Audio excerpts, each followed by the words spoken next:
We are joined by the folks from Pegasus Spiele. We have Ronja and Martin. Hi, Ronja. Hi, Martin. Hello. Hi there. Now we have a long list of games here that we're gonna have a chat about. So they have a load of games that they're previewing at UK Games Expo. Remember, you can check out their virtual stand at the expo and book into demos and previews and things. So I want to kick off with Celtic. If you guys can tell us a bit about that. Yeah, I'd love to, actually, because this is a project that's very close to my heart, personally. Yeah.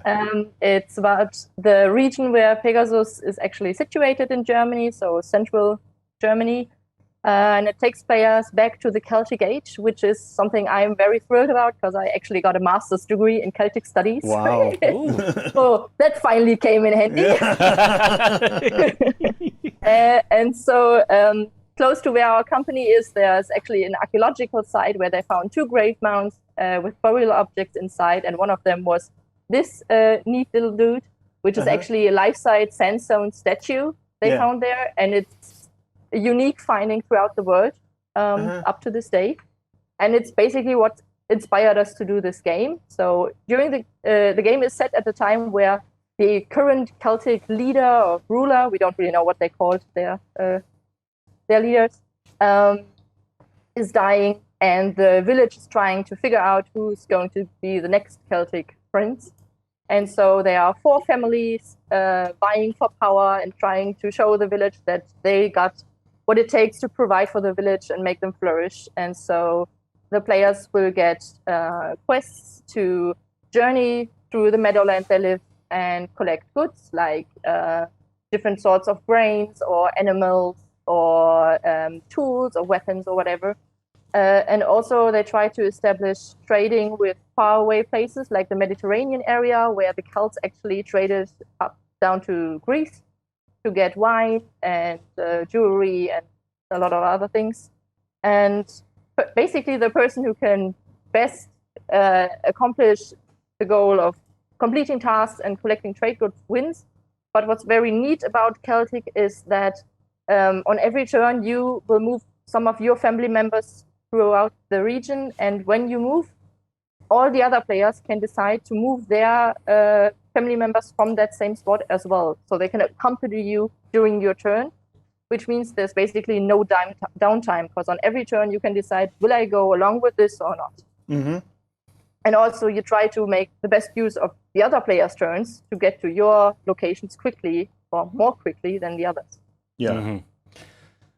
Right. Yeah. So that is Celtic. Another game that we have on our list to have a look at is My Farm Shop.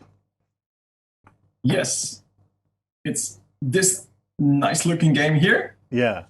My Farm Shop is by Rüdiger Dorn, who is, of course, known for games like Istanbul and Karuba. And kind of this is his newest creation, very accessible to all the family. What you see here is basically most of the German version. Oh no, I have the international version here. And the goal of the game is to develop your farm.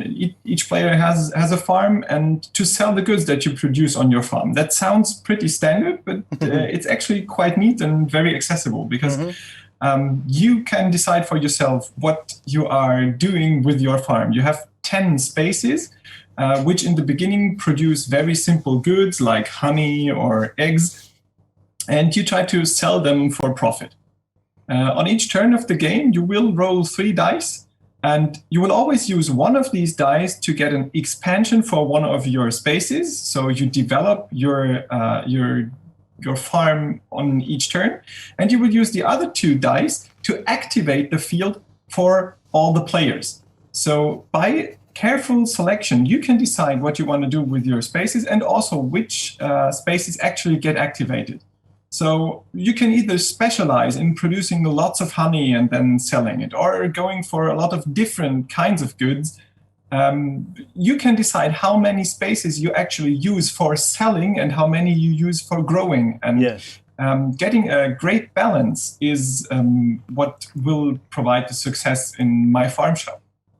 The game includes 3 modular components that you can add. If you say, oh, I've played the base game quite a lot, I want more of a challenge, then there are several different ways to play it. And I think what makes it most interesting is these easy rules, just rolling 3 dice, selecting one to upgrade, and this huge modularity of what you want to do with your farm. Awesome. So a game for 2 to 4 players, yeah? Yes. And the mechanics, are they simple enough for younger families to play? Absolutely. I mean, with kids, it always depends on what they are used to playing already. The game is for 8+. It's definitely directed at families because, as I said, all you have to do in the base version is to decide which new upgrade do I take and which dice remain to activate that space. And once that space is activated, it's actually quite easy. It is either producing goods or selling goods that you already have on your farm. Right. Okay. Right. Next up, we have a game called Undo. This one is intriguing me. What can you tell us about Undo? Undo is a cooperative storytelling game of a very special kind because it's very accessible also to not that experienced gamers. Right here, I have the English version of the 6th Undo case already. It's called 600 Seconds. So as it's the 6th, there are 5 already available. One of them is also on Tabletopia, Forbidden Knowledge. So don't worry about this sticker here. This game was taken from our archive and all our games are labeled that way. Of course, the final version doesn't have the sticker. Yeah. So what about Undo? All of the Undo games have the same premise. We are time travelers and we arrive at a point in time where a certain person just died. And it is our goal to travel back in time, relive situations in that person's life that somehow influenced the person's death. And at each point in time, we get a little bit of backstory about that person or their surroundings. And at the end of each card, we will have to make a decision on how we want to influence this person's life or the situations that was there. There are always 3 choices. And usually one is good in terms of we try to prevent the death, and one is more or less neutral, one is disadvantageous. But you never know what you're going to influence by changing. The more you travel, the more cards you reveal, the more situations you relive, the more you know about the backstory of the person and how it all comes together. The game is not a puzzle game or a classical detective game per se, because it's not that there are the definite answers and definite clues that you need to pick up, but it's more of a story development game. You need to think about what might have happened, what interesting story could be behind it, what would be a logical conclusion, and you discuss a lot what could have happened, what could this situation lead to, and the more you know, the more informed your decisions will be. So hopefully in the end you will have made sufficient positive choices to prevent the death of that person. This is an overarching theme that goes over all the different stories. Whereas Forbidden Knowledge that you can test on Tabletopia is a story inspired by New England horror themes, such as those of H.P. Lovecraft.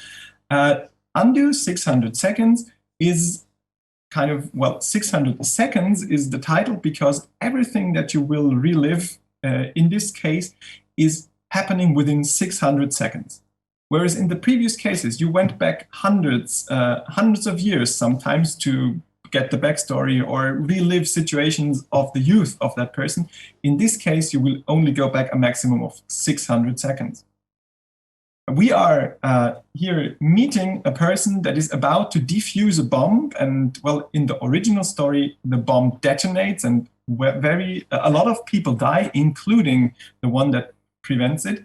And we are reliving his past 10 minutes leading up to the diffusion of the bomb and try to help him to prevent the bomb from exploding. That's intense, isn't it? That is intense. Got a little pressure cooker feel to it. Mm-hmm. Yes.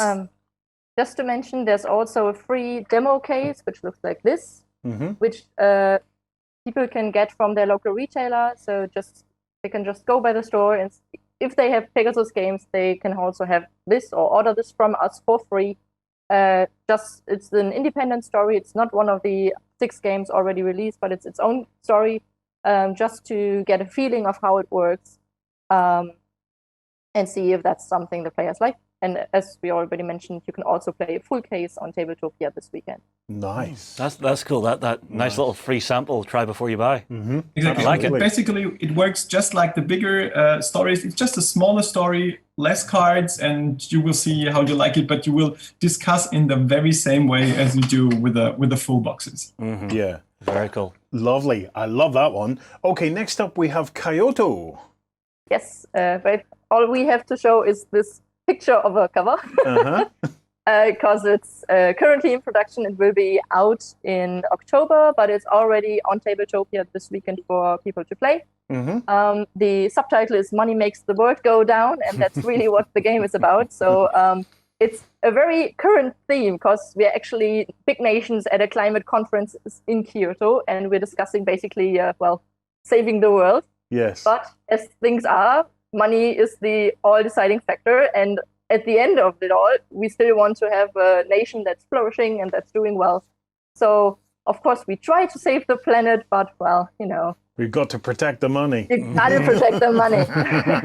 So you will I want you to pay for saving the planet. Yes. Exactly. Ideally, other people will pay for saving the planet. Okay. So you will play a couple of rounds. Every round, one person is the speaker, and they will draw a scientific survey that says, okay, you have to spend this much money to reach our current climate goal, and you have to get rid of this amount of oil or other resources. And then there's 90 seconds to discuss, where all players are encouraged to spend money to reach this goal and to get rid of things they don't really need, like cruise ships or highways or whatever, to reach this goal. Because if they don't, there will be consequences, which can lead to animal extinction, which can lead to temperatures globally rising, and also to a change in the weather, all of which are bad, of course. Yes. But we all have secret goals we still try to accomplish. So maybe someone says, okay, yeah, we need to reduce the amount of oil we spend, so I'm going to get rid of all the cruise ships. And somebody is like, well, you don't really want to get rid of the cruise ships. Those are really important. How about I give you $1 million and you take those back, and instead we're going to try something else. Yeah. So there's a lot of that going back and forth throughout 90 seconds. When time's up, either the goals were accomplished, everything's great, next survey is going to come along. If not, then the impacts will happen. And from the impacts a card can have, only one is open knowledge for everyone, and some are secret. So only the speaker knows what these will be. And that's why maybe they are especially engaged in actually getting this done, but the other players won't know. So the game will either end after a certain amount of rounds. And if you manage to accomplish your goals and still have a lot of money, that's great. But if one of the 3 negative things I already mentioned, so animal extinction, temperature rising, or weather change, reaches their critical limit, then the game will end prematurely, and the person who has the most money at that point automatically loses because they were too greedy. Oh, it's a total balancing act, isn't it? See, I kind of like this idea. Yeah, a non-cooperative negotiation game. Exactly. I could be down for that. Oh, yes, absolutely. Next up, we have one. I'm intrigued by this one. It's called Doodle Dungeon. I have a picture of the box here. Yes. What can you tell us about Doodle Dungeon? Yeah, Doodle Dungeon. The name is basically what is in the box, because we are finally creating our own dungeon. We have waited for this for so long, and now we have it. No, I'm joking. But yes, it is a game about drawing your own dungeon. Of course, after certain rules, as you may see right now. I don't know if we can show the image somehow. It is illustrated by the wonderful John Kovalic.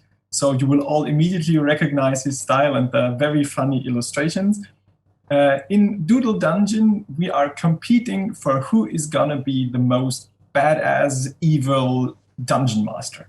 And to do so, we will basically draft cards from for several rounds, and these cards will provide us with components for our dungeon, because at the very beginning, our drawing board is completely empty, and we can collect walls, monsters, traps, because we try to prevent the heroes from stealing our goods. The cards that we draft will immediately add some components to our dungeon, but they are also action cards that we will keep for playing later. So in the first phase of the game, we draft and draw our dungeon as efficiently as possible. We will upgrade our monsters, we will hide some treasures in our dungeon. Everything of this will score points in the end. Mm-hmm. In the second step of the game, we will hand over our dungeon to one of our competitors who will prepare the way that the hero is actually going to take through our dungeon, again, by drawing a line through the dungeon on our dungeon board. And in the third phase of the game, we will then play how the heroes actually moves through these kinds of dungeons. And we will use our action cards to help our monsters to defeat it and to prevent the heroes in the other dungeons from dying.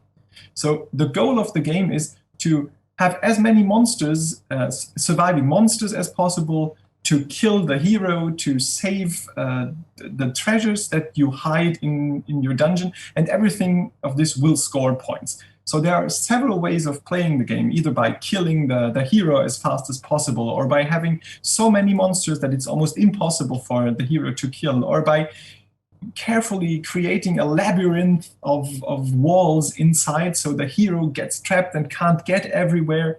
And so it's a very funny planning, drawing your own dungeon with lots of take that against the other players, and lots of laughter, and yeah. Mm-hmm. Interesting. And a lot of these games are available for people to play on Tabletopia this weekend, yes? Yes. Yes. So I just want to run through the ones we've done so far, and you can let me know yes or no if they're available. Celtic? Yes. Yes, so they can play that. My Farm Shop? Yes. Undo? Yes. Yes. The Forbidden Knowledge case. Not the current case, but one of the case number cases, 5. Yeah. Kyoto? Yes. Yes. Doodle Dungeon? Yes. Also yes. Wow. Okay. Right. Well, so far, all of the games Full are house. available for you to test. Yeah. Okay. Next game we have is the AnsaTonica. Yes. Give me a second. I'm just going to grab it because this is a bigger box. Oh, yes. Well, it's actually not just a bigger box. It's the big box. Okay. AnsaTonica, you might already know it. I would call it a classic from Andreas Steding. It was a very, very popular strategic Euro game. So this is now for more advanced players already. And yes, as you can, well, I don't know if you can see it, it's for 2 to 5 players. It plays about an hour to 90 minutes. And the major interesting mechanism of the game, which I didn't really get when I first played it several years ago, was that you try to create trade routes in between the different cities of the Hansa. And you will always score points or build buildings, do actions once you complete one of the trade routes. The interesting part about it is that the others are also trying to create the same trade routes, sometimes at the same time. And in order to actually create these trade routes, you will have to get rid of their markers, pay them certain amounts, so you will get the action. So doing actions is not that easy in the game, because in a way you will always influence how and when the others are going to do their actions, because you try to gain some, well, how can you call it, tariffs from the others, or well, you can very strategically interject how and when the others are doing their actions. The big box, of course, contains the base game and the major expansions that have been released so far, and all the different playing boards that have been released throughout, I think it's from 2012 original. 12, yeah. So it's about 10 years. Let's put it like that. Yes. Thank you, Rune. And all the playing boards that have been released will be included in this big box. So if you didn't get your AnsaTonica when it was first released, or if you're interested in getting all the expansions in one box, that's going to be available soon. Nice. Very cool. That there's depth to that. I really am liking that. Okay, next up we have Bonfire. What can you tell us about that? Yes, it's going to be me again telling you about Bonfire. Bonfire is also a strategic Eurogame, more directed at gamers. Unfortunately, I don't have the box with me right now. And it's the newest creation of, I would say, star designer Stefan Feld. And as you know from him, it's a very intricate, very elaborate game with very different components that you need to bring together to make it work. The new twist about it, in this case, is the action selection mechanism. Because in Bonfire, you will have action tokens that you use to do your actions. And in order to get these action tokens, you will place small strips on your fate board, creating a puzzle-like structure. Whenever you place one of these tiles on your fate board, you always check for adjacent, equally colored areas and spaces. And you will get action tokens based on how many adjacent spaces of the same color there are. It's probably a little difficult to explain right now. But if you basically place one red space next to another red space, instead of getting one red action token, you will get 2 action tokens. So by carefully puzzling, you can, by a single action, you can get multiple action tokens to do that action more than once. So it sounds quite straightforward. The better I puzzle, the more tokens I get. However, you need to spend most of your tokens before you can place a new tile. So you will always have to plan ahead for a few rounds which actions you are going to do. You're not going to be able to plan ahead for the whole game, but for the few next rounds.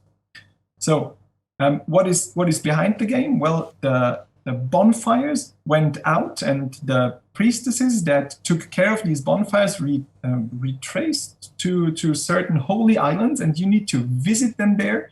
They will give you tasks, and if you fulfill these tasks, you can relight the bonfires in your town. Mm-hmm. In order to get the most amount of points, however, you will not just have to relight the bonfires, but you will have to basically decorate them with portals, and it is also beneficial to add additional priestesses to your board that will take care of these bonfires. So as you can already see, several different elements that are not all necessary to win the game, but they are all intertwined and will score you more points if you combine them in the correct way. As you can probably already guess, and it's quite common for Stefan Feld's games, it is has lots of options and lots of things you do. You always want to do everything, but you never can. Mm-hmm. Mm-hmm. Interesting. Wow. Very interesting. Okay, the final one that we get to talk about. This is Talisman, the role-playing game. So Talisman Adventures. Exactly. What can you tell us about it? It's coming soon, yeah? Yeah, so the core rulebook will be out later this year, hopefully October, maybe November. Mm-hmm. What is already available is the playtest guide, which is basically like a quick start, which introduces the world to you, how to create your own characters, and how to play until, I'd say, level 3 with your characters. So that's all already included in here. If you want to just, get started and see what it's like, you can get that already. And as I said, the core rulebook will be out later this year. The setting is the Talisman board game that most of us probably know and hopefully love. Mm-hmm.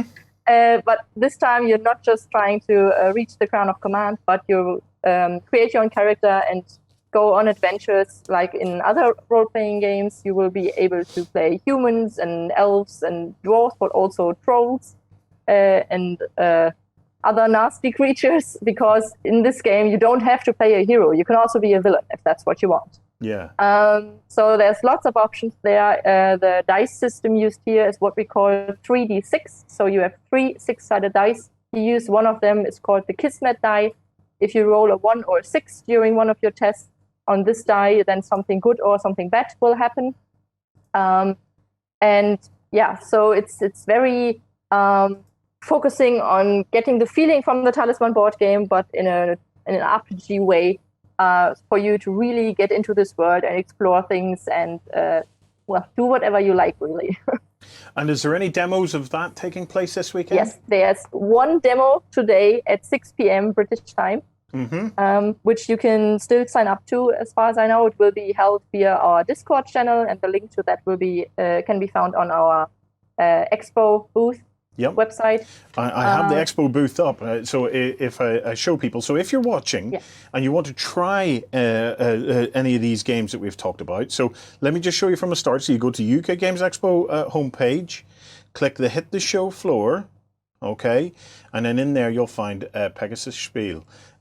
Once in there, you can see all of the demos that they have coming up, and you can reach out and join those. There are tons and tons of demonstrations that these guys have organized, so that is absolutely the best way to get stuck in and learn to play some of these games, because it's these videos are an opportunity for you to see what is there. Now it's up to you guys to go and get stuck in and have some fun playing these things. A lot of effort has been put to getting these things onto Tabletopia, so you can enjoy them from wherever you may be in the world. Guys, thank you very much. Have you anything else on it, Virtually Expo you would like folk to know about? Go ahead.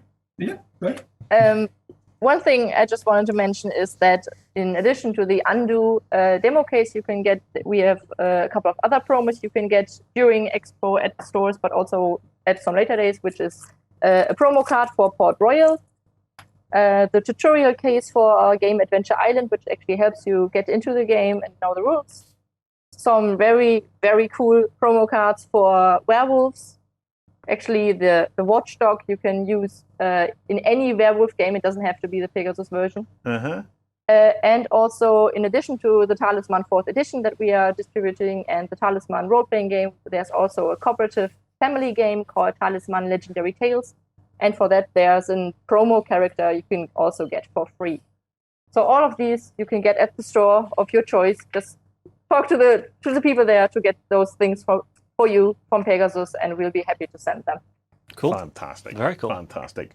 A massive thank you to Ronja and Martin. Thank you so much for spending time with us this afternoon. It has been fantastic. These guys have a catalogue of games as long as your arm. So we're only scratching the surface here. Go and have a look at their virtual stand and at their website to see the sheer number of games that they have available.